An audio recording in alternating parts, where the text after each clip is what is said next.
Alrighty, now our next presenter up on the stage team is one of our platform speakers, and she has ran her own marketing agency and has got 20 years of marketing experience behind her. Okay, she's made it her mission to make marketing as simple and as effective as she possibly can. Righto, she leads a team of extremely talented marketing professionals here on the sunny coast, and they have clients all over the country and the globe. Okay, so she's an expert in all things website, social media, normal traditional strategies as well.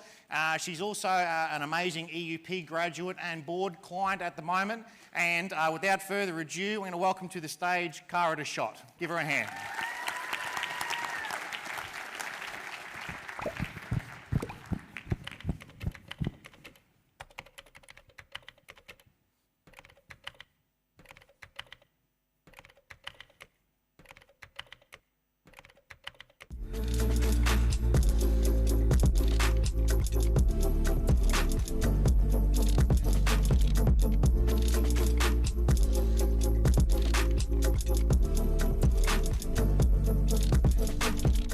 How lucky I am to have Cara, Paul and the team at Pixaco.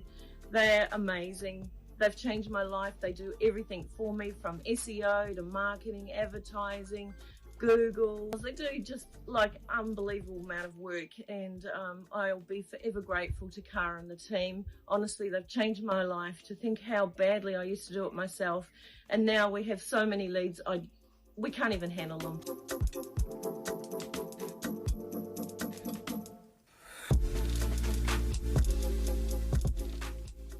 We've been working with Pixaco for over a year now, and the team make it so easy for us. They sit down with us on a monthly basis, and we go through all the strategies of the different marketing channels, and they have just made it super easy for us, one, to understand. They give us real data, and they are just an awesome team to work with.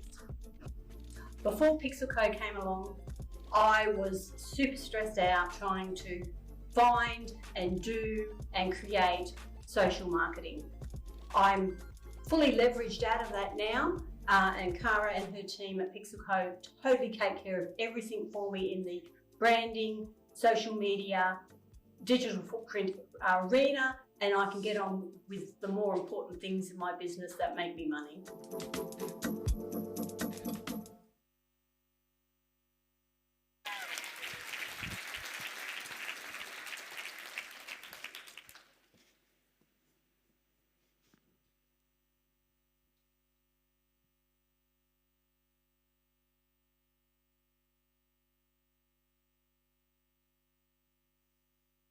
So I have a question for you.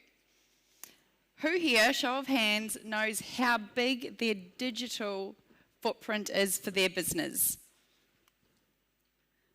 One of my clients. Excellent. And another one. Let's flip that now. Who here has no idea how big their digital footprint is? And who potentially has no idea what I'm talking about? Good, okay. Room for improvement. So you're all in the right place. Excellent. As Pete so eloquently put, my name is Cara and I'm from Pixaco Creative and Marketing right here on the Sunshine Coast. Most fabulous place to live, with an amazing team of 15. And I'm here to share my absolute passion and my heart, which is marketing. Businesses like yours to help them grow. Now, if you've entered the realm of marketing, you'll know that there are like a million things under there. It's kind of like the postcode of Buderim. Everyone on the Sunshine Coast lives in Buderim.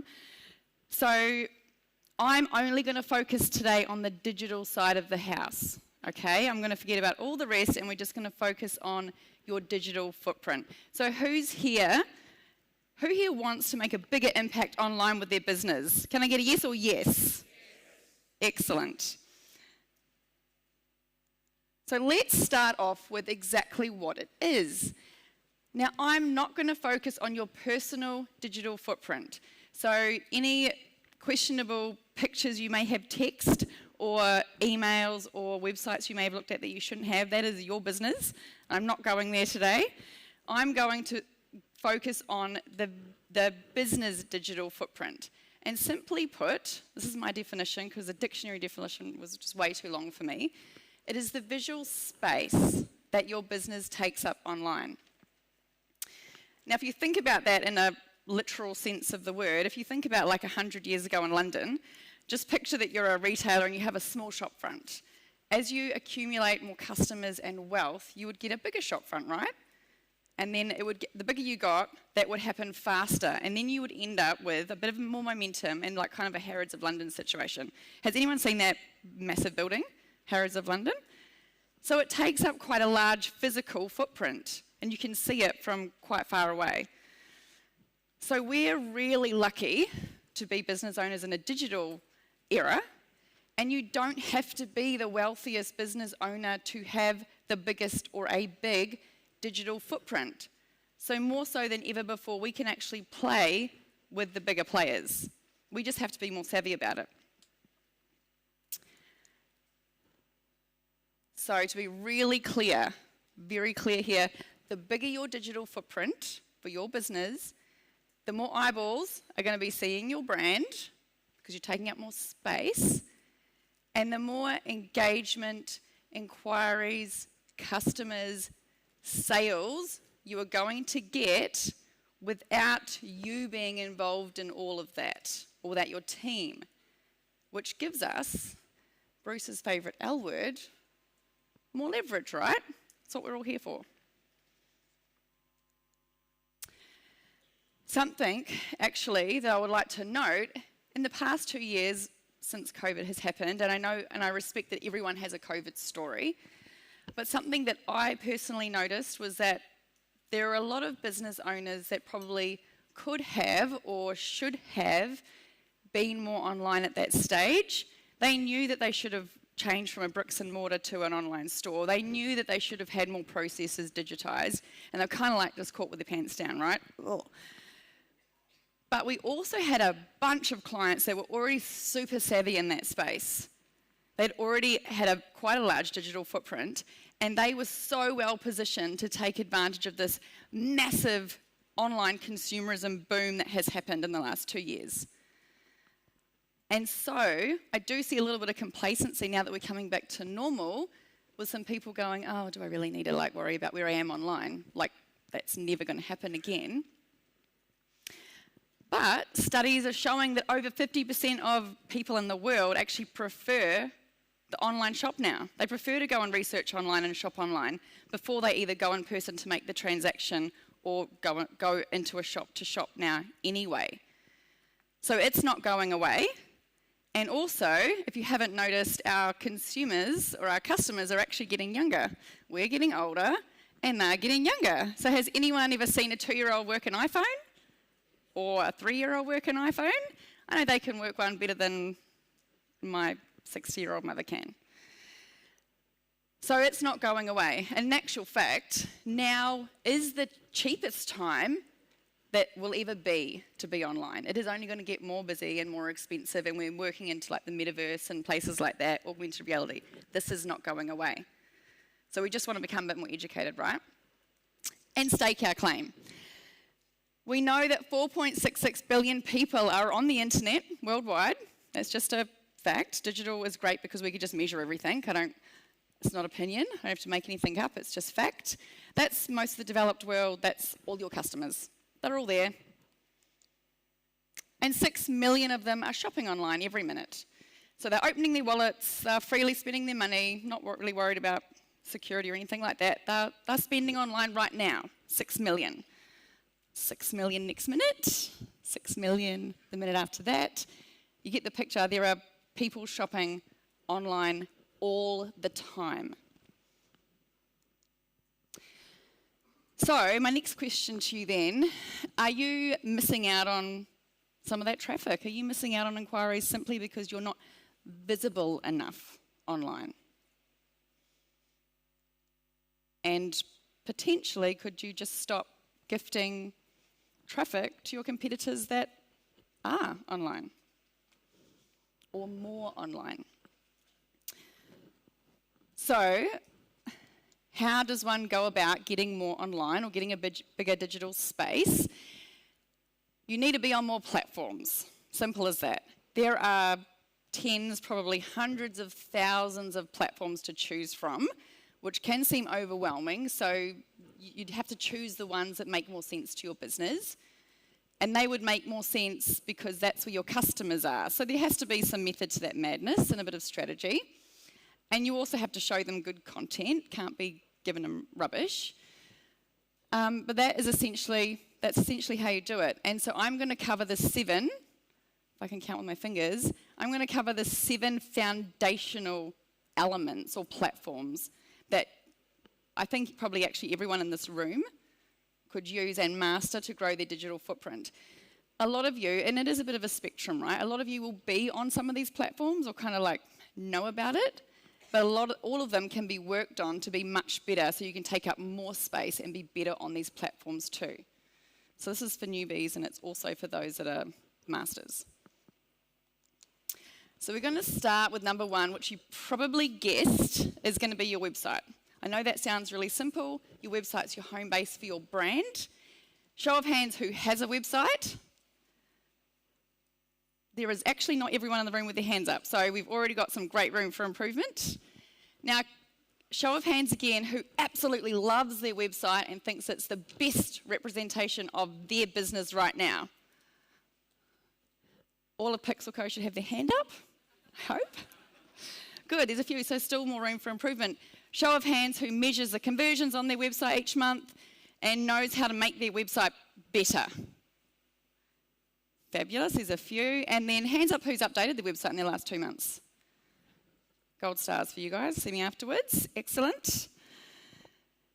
So we are in 2022, so we do know that having a website is not enough just to have a website. It's not 1995.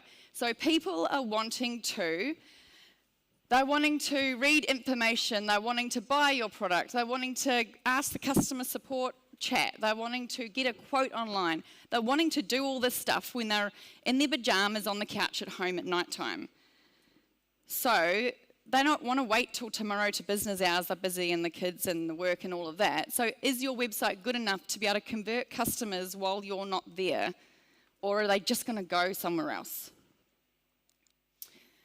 We know it takes 0.05 seconds for a user to form an opinion about your website that determines whether they're going to stay or whether they're going to leave.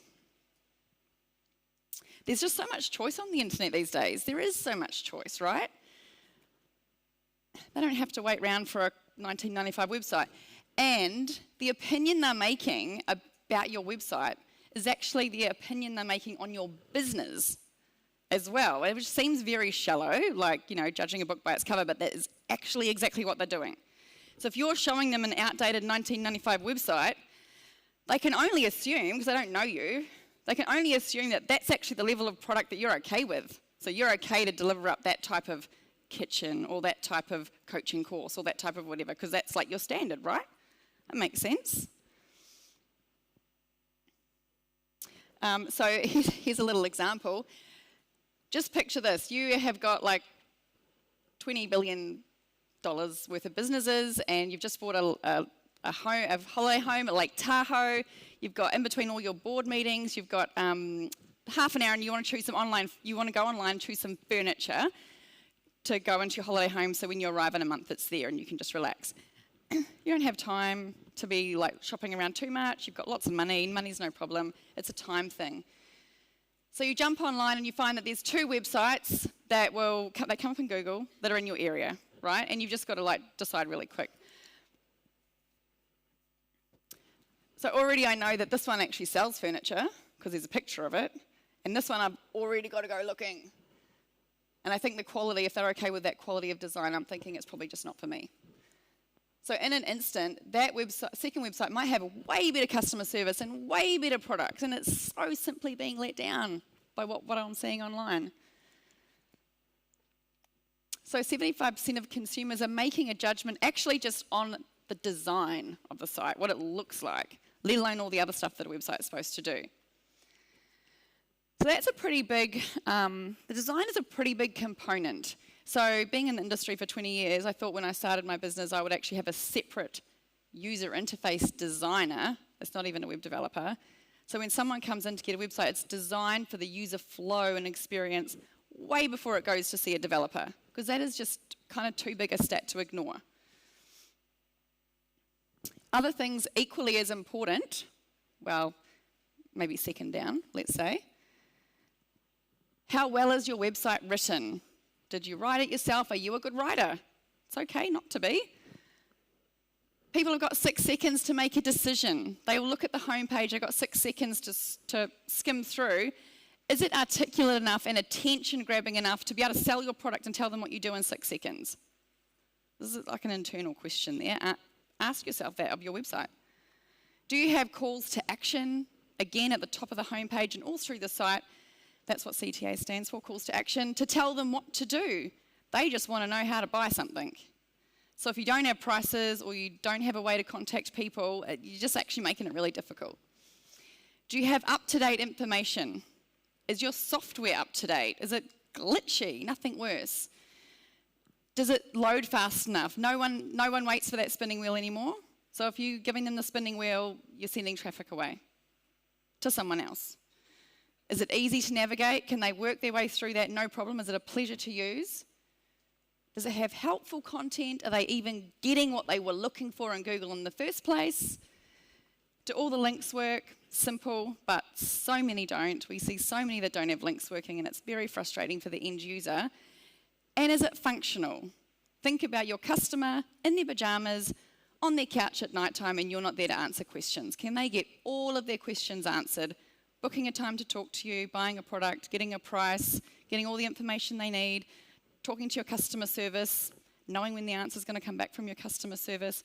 Can they do all of that in their pajamas?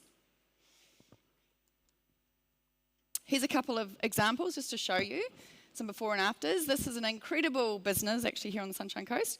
Started out 9 years ago. She had a website built and it was great for a solo tax agent, and she had big dreams to serve some of the biggest customers, some big companies in Australia, big, hairy, audacious goals. So it was, it's fine. It was where she was at then. Now, fast forward 9 years, and she's grown an incredible business, and she works with some of the biggest brands in Australia. So when she came to me and said, I'm going to, approach people like Google, what do you think? What do you think of my website? I was like, well, if Google sees that, they might be like, you look like a one-man band back from 9 years ago. Like, can you handle their business? I don't know that that's really showing them that. Plus, with her team that she's trying to keep nice and lean, there's so much more the website can do to automate her systems to save her admin time too. So fast forward, and we've kept her brand, but her website has completely changed. We've got segmentation tools so people can find where they're going, whether they're commercial or whether they're just a consumer. We've got all of the amazing awards she's won. We've got the different businesses that she works with so people know that they're in the right place. So when Bupa come to see her, I think they're already a customer, but Google come to see her, they're like, oh yeah, yep, she does those businesses. That's the type of business I'm expecting to work with. So you see, like, having a website that matches where your business is at today is different from just having a website. Another awesome business that's in this community that do amazing things. So Community Access Care came to me and they had set up their basic digital footprint, which was cool, and had their branding done, and then they just experienced phenomenal growth, absolutely phenomenal, and like their team was growing and everything was growing, and they were like, this footprint doesn't match how amazing our business is. So we looked at their whole digital footprint, but the base starts with the website, right? So that was their old one. And then their new one, apart from having obviously up-level design and functionality, we're giving people calendars so they can go and book their activities. We're giving them inquiries. We're helping them with recruitment, and so they can find out how to work there. There's so much more functionality that's supporting their team as well. So it can do a lot more than just look pretty. So, action items, because we all need to take some actions away from this. If you want to get out your Get Shit Done list, that's in your bag, because there's nothing worse than talking about marketing fluff and not taking action. So the first action item, for those that didn't raise their hand, because you don't have a website, just please get one. First step, to throw your hat in the ring. Second one, if you've got one that you don't think quite represents the business that you have today, get someone to have a look at it and tell you what can be done. Lots of people will do audits, lots of website companies, we do it, lots of people do. Get someone to look at it, normally free. And thirdly, if you're going to go for a massive up level and you're looking like my customer was that's in the tax, and you're really thinking about completely raising your business level, think about going and getting a user interface designer to have a look at that site and look at the automations and the flow and how that can work for you to save you time before you just go and get it developed. It's a really great idea to do. So, once we've done that, the website, I do have to say, this is a really important distinction. A lot of people will get a website and then they'll call and they'll say, so, like, I'm not top of Google and I haven't got like 500 leads a day, but I built a website. And we're like, okay, so next thing to know is that your website is your home base. It is just that, it's your home base. If you think about that, all the roads need to lead into your home base. So if you don't have any roads, no one's coming to your home. So your website works in conjunction really well with other platforms that are traffic generating platforms. So your website's not traffic generating, but other platforms are. So the next 3 spaces that we have, or 3 ways to grow your digital footprint, are owned by the behemoth Google. Now, I'm not going to talk about the other search engines because Google owns about 94% of that search engine traffic in Australia. So if you're in other countries as well trading, other companies do play a little bit of a part, still not as much as Google, but in Australia it's Google. So we've got to be friends with Google, right? If we want to be found and get more customers. So we know there's 5.7 million Google searches every minute worldwide, which is fantastic. There's that many people that we've got to play with here. And 300,000 of those searches belong within Australia. So if you're Australian only, still 300,000 people looking for stuff. What we know is that when someone types something into Google, 75% of people will not go past that first page. In actual fact, they won't even scroll to the bottom of the first page. So you got to be in the top half of the first page. So when people go on about ranking page 1, first page, that's what they're talking about, and that's why. And here's a pretty graph to explain that even further. You'll see the listing number 10 is kind of about the bottom of the first page.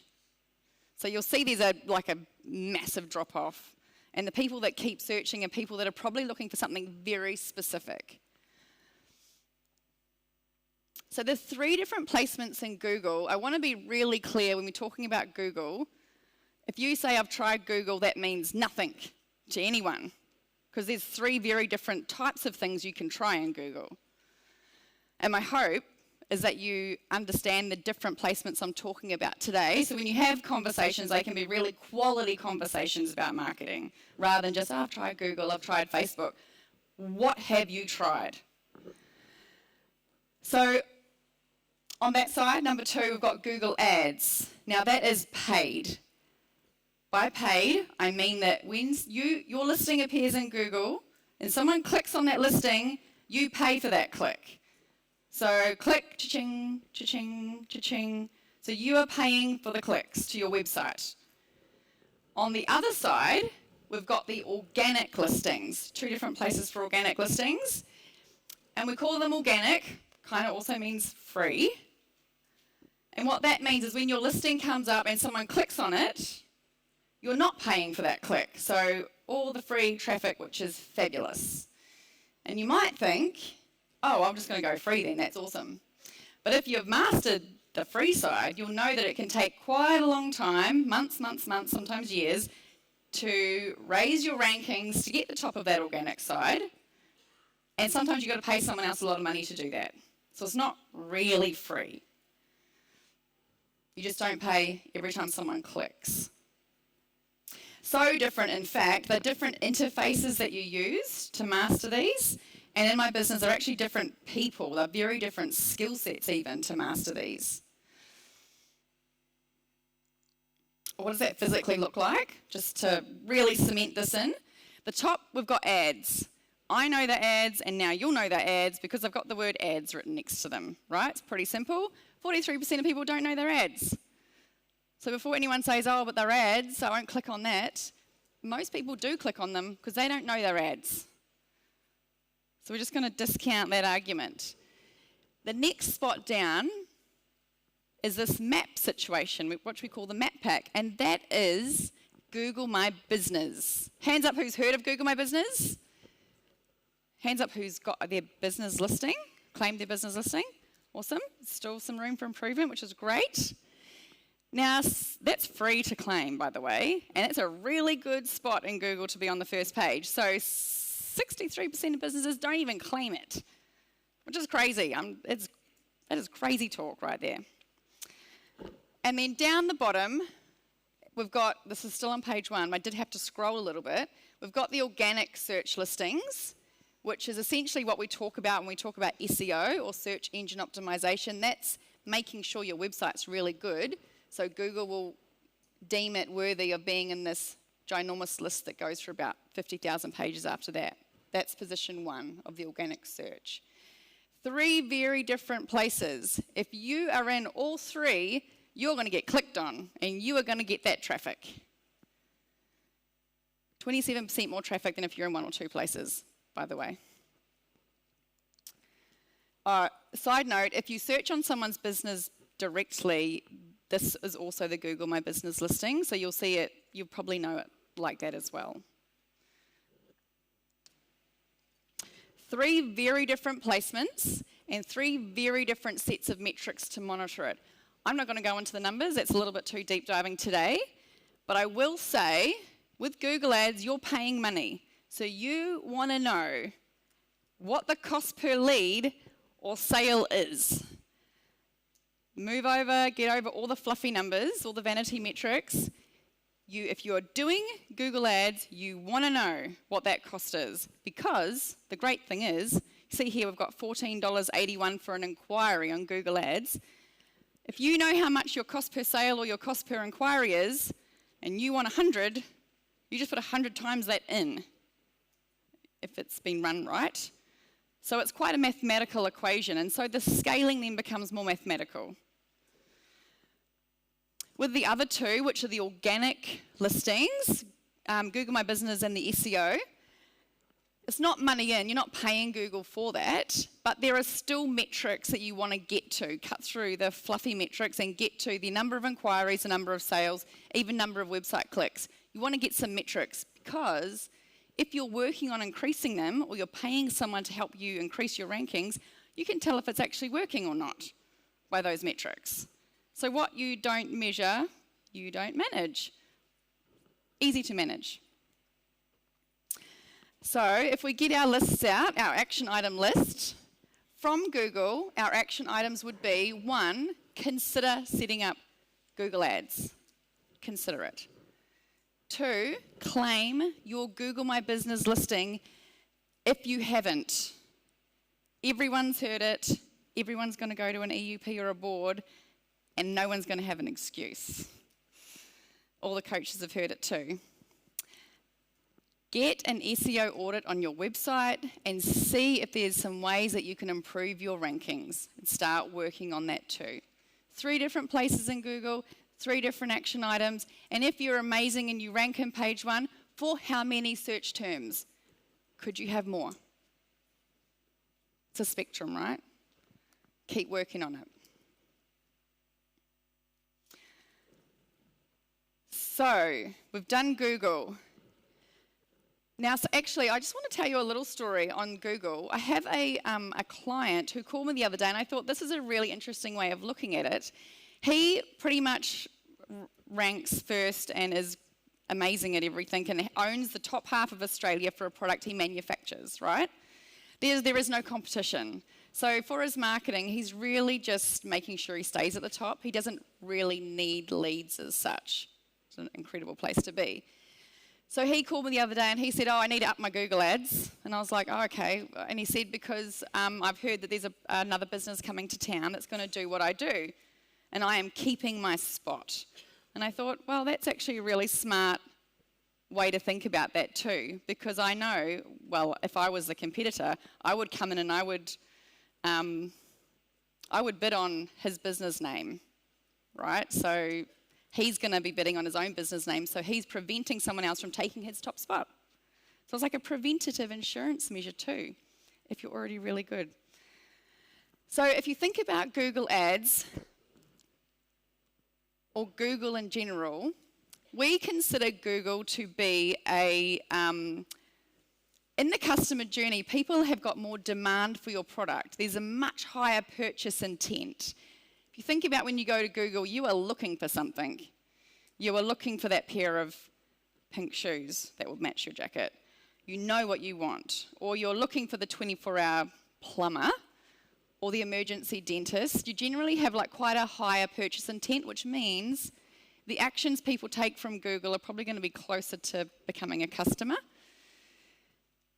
If we go back a step, so if you think about before someone really needs something and they're just more relaxed, more a relaxed intent, we've got social media, right? So this platform, whichever social media channel you want to be on, there's lots of them, people are more like just relaxed, again, in their pajamas on the couch. You can tell I spend a lot of time in my pajamas on the couch.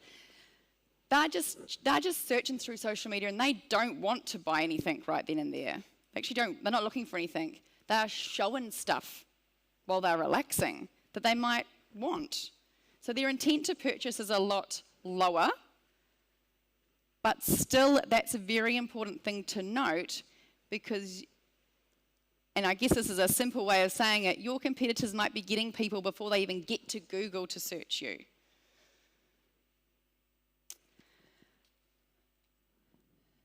In some industries that's more so than others. So now I'm saying there's two different placements on social media because just like Google, every social media channel has two very different placements, organic and paid. Now I'm actually just going to give you a quick reminder. Normally at this point of a conversation with someone, business owner, I normally get all the things that come up, like, oh, I hate Facebook, or no one likes Facebook, or I just don't like it's all for the young people, or whatever that they might say. There's a lot of people's personal opinions that come up about this. And this is a gentle reminder from the universe and from Pixel Co. that when we're talking about marketing, it's not really about you. It's not about you. It's about how we can best serve our customers and understand where they are at. So for me personally, we do social media all day long, but when I get home, I love Instagram and I don't like the rest of them. So I will scroll through my Instagram and I'm just relaxing and I love pictures. I'm very visual. That's where I hang out in my leisure time, right? And everyone's got their time, but I know that like 95% of conversions happen on Facebook. So in my business time, that's where I'm going to be, right? So it's not about me or what I like. It's about the data and where the customers are, if we're going to be smart about this. So that's your reminder. If you feel that bubbling up inside you, let's just remember. And if we do need some data to back this up, we know that there's a lot of people on social media. We already know that. 82.7% of Australians, and that was 2021. It's going to be more than that now. I think that's about 18 million, something like that, are on social media every day. From very young to very old. And in the world, I think that's about 2.8 billion. So if you're in a worldwide market, amazing, everyone's there. It's the world's biggest database that you can get to, probably the cheapest that we ever have before. They're all there. So the two different placements. This is something also that I get a lot of confusion around, and I want to be really clear on this. The ad side of the house is like, it's a different platform. different person in my business again. It's a whole different skill set running social media ads. Has anyone seen the back end of Ads Manager or Business Manager? It's like a cockpit of levers and dials and data and all sorts, right? Social media organic, on the other hand, is the words and the pictures and the stuff you post. It could be reels, it could be stories, videos, whatever it is that you post on your page. And so obviously the organic is free, and the paid, you pay Facebook for that privilege. So what we know about ads is that when you, I'll start on the organic. What we know about the organic posts is that 5% of your audience is likely to see your post. So I do often see a lot of business owners getting kind of caught up in spending a lot of time proportionately on their social media posts, and I'm thinking, why? It's only 5% of your followers. So if you think about, do a little bit of mental arithmetic, how many followers do you have on your social media platform? And then just think about what 5% of that is. So you'll come up with kind of a number. And then it's the 5% that are most engaged with you, so it's probably likely going to be your family and friends anyway, or your top fans that already know who you are. So if you think about that logically, that's not a traffic generating exercise, is it? It's not going out to new people or new leads, new customers, not unless you're in the tens of thousands of followers, in which case there's different strategies. So it's still very important. Like a website, we consider it a bit of a home base. People still want to come and see great quality content. They want to make sure you're alive and kicking, your business is still open, you've got great values and great products. Maybe they can see a gallery of things that you've done. But it's not going to go out and get you those new leads that you want. So that's where we have the paid ads. Now, when you go onto Ads Manager and you put together an ad that goes on social media, any of the social media platforms, it's not going to go on your newsfeed. It's a different place. The ad will go wherever we tell it to go, to who we tell it to go to. So, for example, we might have an ad, and it might go to mothers of children between the ages of 2 and 6 that live on the north side of Brisbane that are interested in BMWs. For example, we can have quite detailed targeting and we can tell the ad where to go. It's different from going on your newsfeed. So I do get a lot of times people go, I've tried Facebook, and when I get down to it, it's these two things, they put up a post and expected it to do maybe what an ad has done or should do. So two very different placements. What that physically looks like, here's Instagram. The one with the couch is an organic post, and the Woolworths one is an ad. So technically, the main difference is that there's a little word sponsored under the name, and there is a button at the bottom where you can click, but the picture in the middle can be anything on either. So there's not a great deal of difference. And there's my belated arrow to show you that. So some awesome uses for paid ads that we see in our agency. At the moment, there's a lot of recruiting. So we know there's a candidate crisis. We're really well aware of that. And a lot of HR teams know now that are finding that people are getting offered jobs when they don't have a demand for a new job. They're not looking. They just see one pop up in their Facebook feed that's offering them money, and they're like, sweet. So they don't even have to put a resume together. So we know we're kind of competing in a slightly different market at the moment for a lot of industries. So we're getting about, just as a ballpark, we're getting about $3 to $50 per candidate inquiry through Facebook ads at the moment. Anything from labourers to qualified engineers, support service staff, just like all different types, right? And it's just supporting the HR teams. So again, this is like, are we using social media to think a bit differently? I know it's different to how things have been done before, especially in a space like HR, but it's the biggest database that we've got access to, so we're using it for things that we might not have used it for before. And so I guess my question is, are you open to thinking about how it could be used to improve your business in ways that you haven't thought about using it before? Obviously, getting inquiries for services, booking sales calls, actually selling your products. If you think your product's not sellable on social media, just check again. We're doing garden fertilizer and all sorts. Agricultural machinery, as well as the general, like homewares and things like that, clothing and beauty and stuff. Because everyone's on social media, right? So if you've got anything you want to sell, generally, the people are on social media that are going to buy your product. Also, filling events, building database lists, and growing your follower base. They are things that we generally think social media can be used for. Very common ones. So action items, if everyone could grab their list out. 1, can you go and review your social media platforms? Just think, am I on all the ones that my customers are on? And if you don't know the answer to that, maybe can you do a little bit of research? You might be surprised. Are they on TikTok, Snapchat, LinkedIn? Where are they? So oftentimes Twitter is not used as much in Australia. We still test it because you just never know. And interestingly, we've got an agricultural company where the farmers out in the field are all on Twitter. Never would have thought. But they're on there and they're chatting up a storm, so that's where we are too.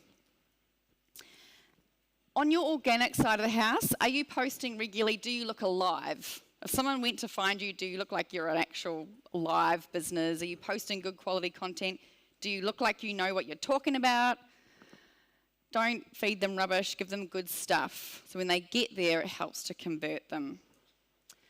And have you considered advertising on social media platform of your choice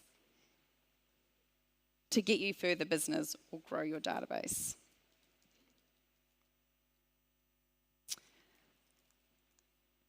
So we come to number 7. Now this is the last but definitely not the least, and I must say the email or the EDM, which stands for electronic direct mail, is probably the one thing that I see a lot of, especially in this room too, that people just forget about it. They just don't have time, or it's boring, or they don't like emails or whatever, they just forget about it. But it's up here because it's really important.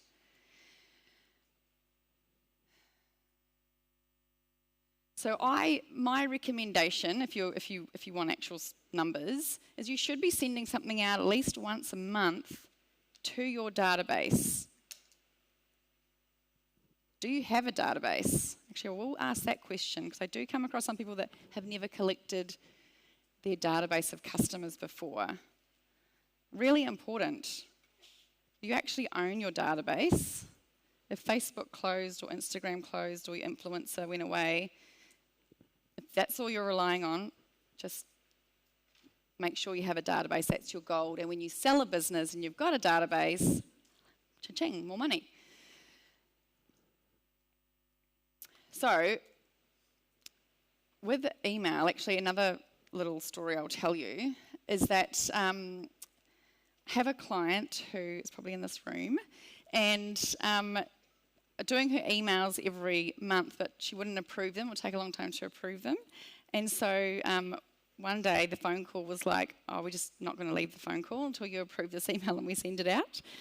Gentle, but firm. And we sent it out. And within 48 hours, I think she had about $4 million of future orders from the one email. Who thinks that was worth sending the email out? Would the orders have come in anyway? Maybe. Maybe her sales team would have had to work really hard to call all the customers and get the future orders. Maybe. So it saved a lot of time, and it triggered them and obviously gave her a bit of pipeline. Also, when you're talking about e-com, so emails are a bit different, service-based businesses to e-com. When you're talking about e-com too, I found it to be extremely valuable source of revenue when you get to past kind of about the 10,000 database mark. So if you're in an e-com business and you're thinking, oh, like I really should get to start a database, should really think about that seriously, because we've got e-com businesses where when you send out an email, you literally get thousands back. It's definitely a solid part of their revenue stream, sending out these emails.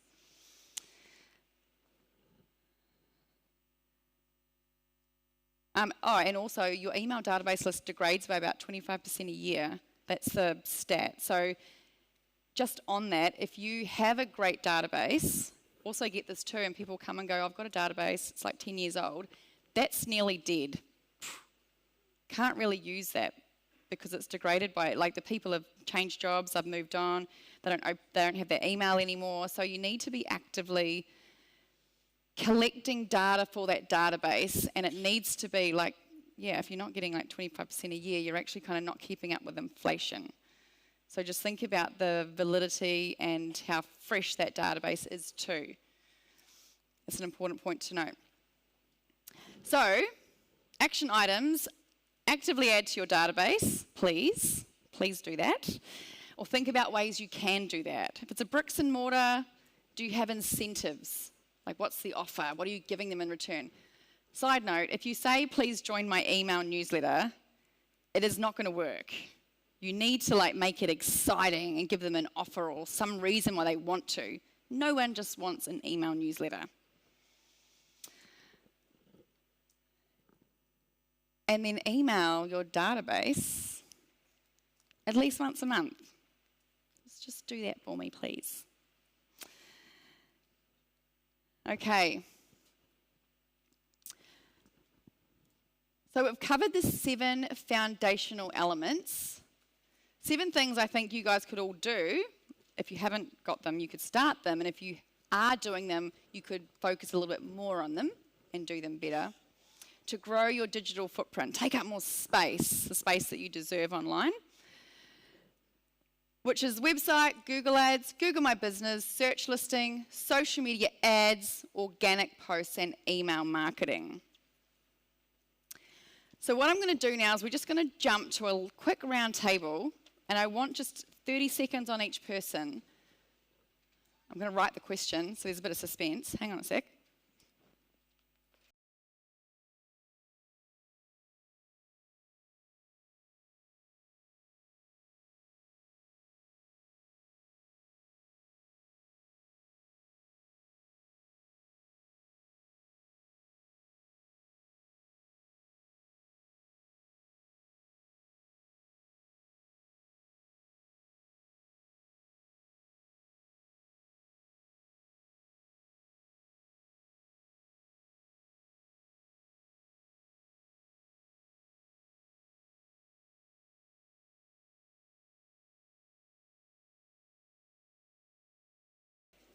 Cool.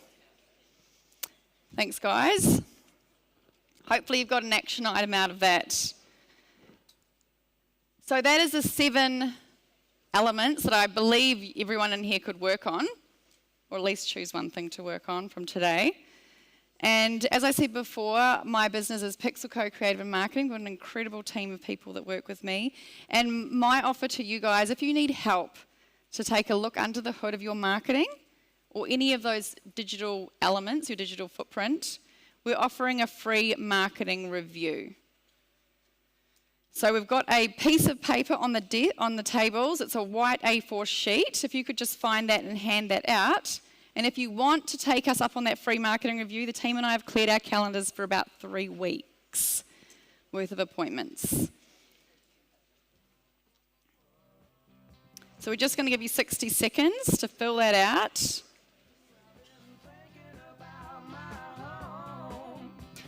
One important thing to note, please, I have been asked for the reviews before, and people have put me straight in an ads manager situation. So if you do want to deep dive on a very specific platform like Facebook ads or Google ads or SEO, please just go just find the checkbox appropriate to you. Some of those need a little bit more preparation than just straight into the phone call. All right, guys, we're going to wrap that up now. The EBS team, I believe, are going to come through. If you could just hold them above your head so the EBS team can grab them, so we just know who wants that marketing session. And I would like to thank you very much for your time. And just remember, a great marketing strategy will add fuel to the fire of your incredible businesses. So thank you.